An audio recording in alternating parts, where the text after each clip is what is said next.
the four types of enemies and how to defeat them.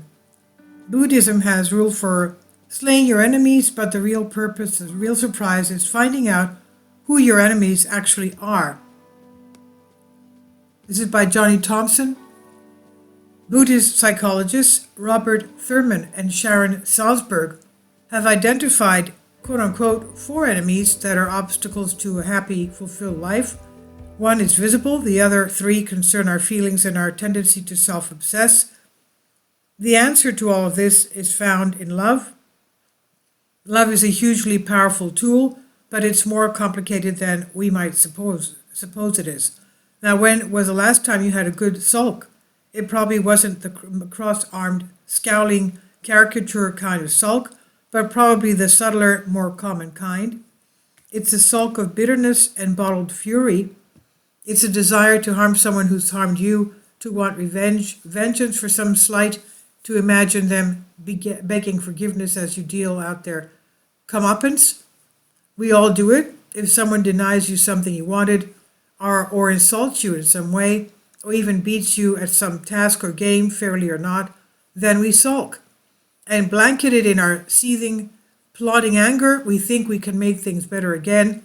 We think that if we can get our own back, everything will be okay. But this misunderstanding, the self-harm done by hatred, anger, and the bubbling thirst for revenge, when we stew in bitterness, we too become bitter. It's something explored in a video by Buddhist psychologist Robert Thurman and Sharon Salzberg. And in their book, Love Your Enemies, they call out what they call the 4 enemies in life. But what are they and how do we best avoid them? Enemy 1, the outer enemy. The outer enemy are the people, institutions, and situations that mean to harm us. They're the partner who cheated on you, the boss who gave you a warning, or the rain that soaked you to the skin. They're the villains of comics, novels, and movies. Our outer enemy is not just people. It's anything external in the world we see. Fear and hate. It might be inequality, violence, anger, terrorism, loneliness, and so on. Abstract ideas and conditions that are faceless and harder to pin down. One of the most common and relatable examples of the outer enemy is found in the bully, not some playground brute stealing your lunch money, but anyone who has put you down, disempowered you, or humiliated you. It's not only people who can bully us, it's institutions and systems as well. As Thurman and Salzberg wrote, social structures promote bullying through stereotyping, through class hierarchy, or most insidiously, through various forms of thought control. When dealing with all manifestations of the outer enemy, the advice is an old one: love them, meet hate with love, and enmity with kindness. The problem is that most of us do not know what love actually means in this context. To love someone is to make the one you love happy. The reason sometimes someone treats you badly or cruelly, the reason they are your enemy at all, is because they likely perceive you as being an obstacle to their happiness. You in some way make them unhappy, or at least deny them happiness.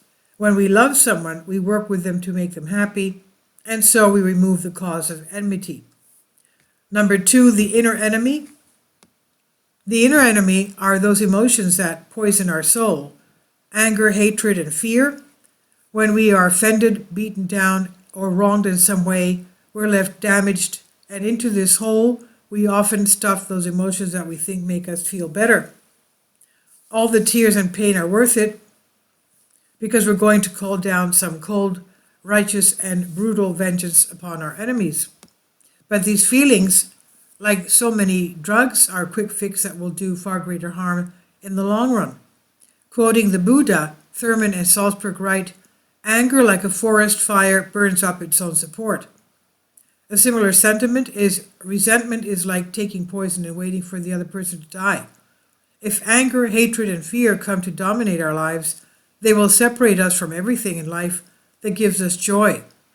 In their passionate, fiery maw, there is little room to do anything else, let alone be present with others. There is good research to suggest that these findings of feelings physically harm the body. Anger, for instance, releases noxious chemicals such as cortisol, into the bloodstream, which damage our circulatory system. It's thought that in the 2 hours after an angry outburst, someone's chances of a heart attack increase fivefold.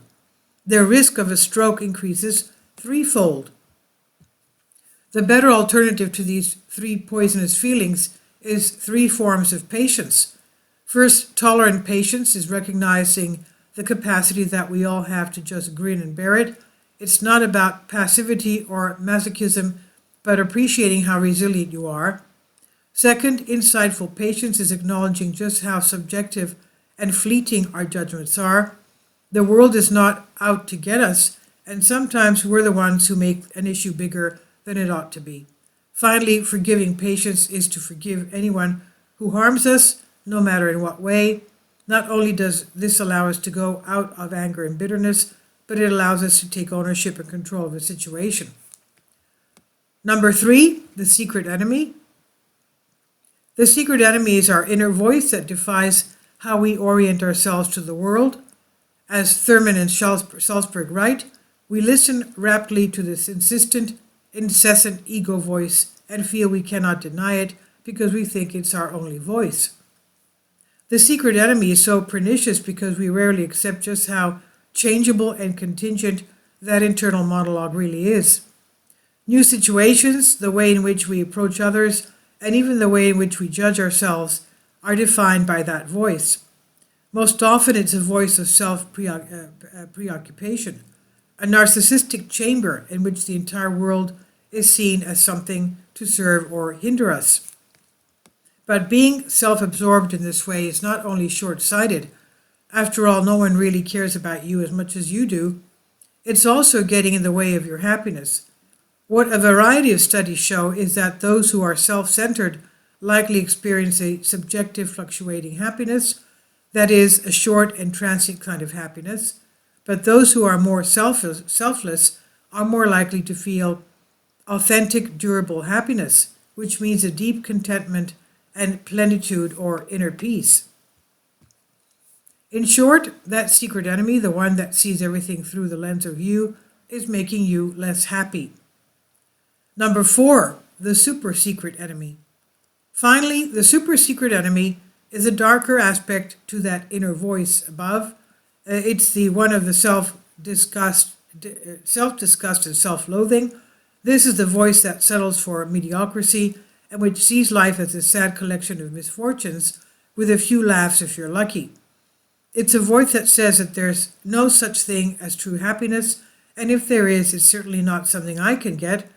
As Thurman and Salzberg agree, this sense of unworthiness is self-deprecating, self-loathing, and self-abnegation is based on a deeply ingrained inferiority complex drummed into us from childhood by a culture afflicted with fear and ignorance.